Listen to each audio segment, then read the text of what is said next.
Quand on lui pose la question sur les chances de la réalisation du PND, Plan National de Développement 2022-2026, la réponse de Gisela Konga est sans concession. À l'allure où vont les choses, je peux déjà vous informer que le PND a déjà échoué. Didier Ngalebaye et Diène Tchalesso Kombi, eux également, ne croient pas en la réussite de ce plan. Je pense que ça ne donnera rien parce que les bases ne sont pas rationnelles. Quand on travaille sur des bases irrationnelles, le résultat sera chaotique.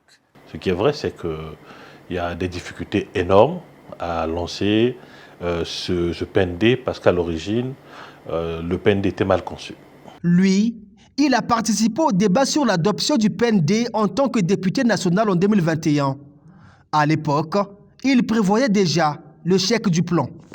Ce que nous proposions dans le PND, c'était comme un parent qui est chômeur, qui n'a pas d'emploi et qui est endetté, et qui arrivait à rassembler sa famille pour leur dire que dans une année, je vais construire une maison, je vais acheter une bonne voiture, je vais faire tout ce que je veux. Cette image donne au PND une réalité chimérique, une ambition démesurée dans laquelle s'est plongé le Congo, alors que le Programme national de développement a pour vision de faire de l'économie congolaise une économie forte, diversifiée et résiliente. Des ambitions, oui, mais avec quels moyens financiers? Le financement, il ne viendra pas du Congo. Donc on ne peut pas financer un plan de développement national sur l'endettement pour un pays qui est déjà endetté. Pour ces analystes, le PND n'est pas la vraie réponse aux vrais problèmes dont souffre le Congo. Le plan est conçu de manière superficielle, sans s'attaquer à la racine du mal. Quel est le problème? C'est-à-dire la question centrale à laquelle l'élaboration du PND répond. Il n'y a pas de question à laquelle ça répond. Donc à la fin, bon, ça sera comme, j'appelle ça la gestion des affaires courantes. C'est-à-dire on travaille sur les effets, mais on n'accède pas aux causes causantes, les mêmes causes produisant les mêmes effets. Agriculture, industrie, tourisme, économie numérique, zones économiques spéciales et immobilier. Voilà les 6 piliers de développement identifiés par le gouvernement, avec au total 343 projets à réaliser en 5 ans. Ce plan quinquennal a identifié l'agriculture comme premier pilier de développement, avec au total 90 projets. Un pôle qui a opté pour la politique des zones agricoles protégées comme projet phare. Mais l'initiative de Paul Valentin Gobo ne donnerait pas de résultats inscoptés. Et le cas des ZAP aujourd'hui, nous sommes en train de voir la catastrophe que cela produit un peu partout. Quand on essaie de voir l'inadéquation entre les investissements de l'État et puis la réalité de la production sur le terrain. On évalue un travail, comme on dit l'action publique, on évalue au résultat. Le résultat, c'est si on voit que sur le terrain, le sac de foufou, le prix baisse, un certain nombre de choses, on dit, ah, il y a quelque chose qui se fait. Donc ça, c'est le gouvernement peut faire son évaluation interne. Mais on a besoin d'une évaluation externe pour comparer les données et voir. Plus de 2 années déjà écoulées, aucune avancée significative constatée sur le terrain dans les secteurs choisis du PND. Aucun signe du côté de l'industrie par exemple, même les usines de Maluku demeurent un investissement nul.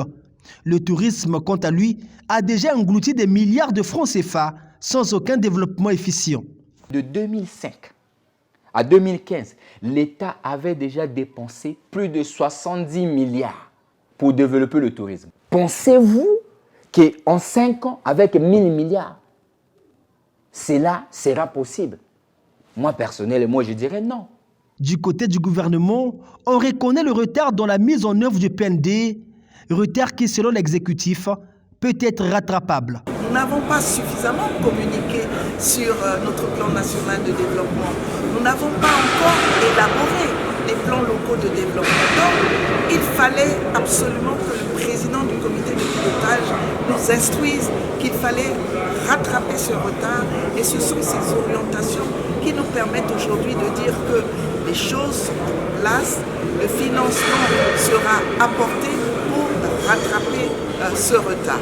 Des raisons qui ne tiennent aucunement pas au regard du temps déjà perdu. Nous avons rencontré certains conseillers, des ministres, mais qui n'ont pas une idée sur la responsabilité qui a été confiée à leur ministère et ministres sur les 5 ans à venir. C'est ça le plus grand danger. Tous ces gouvernements-là savent déjà que ce plan a déjà échoué.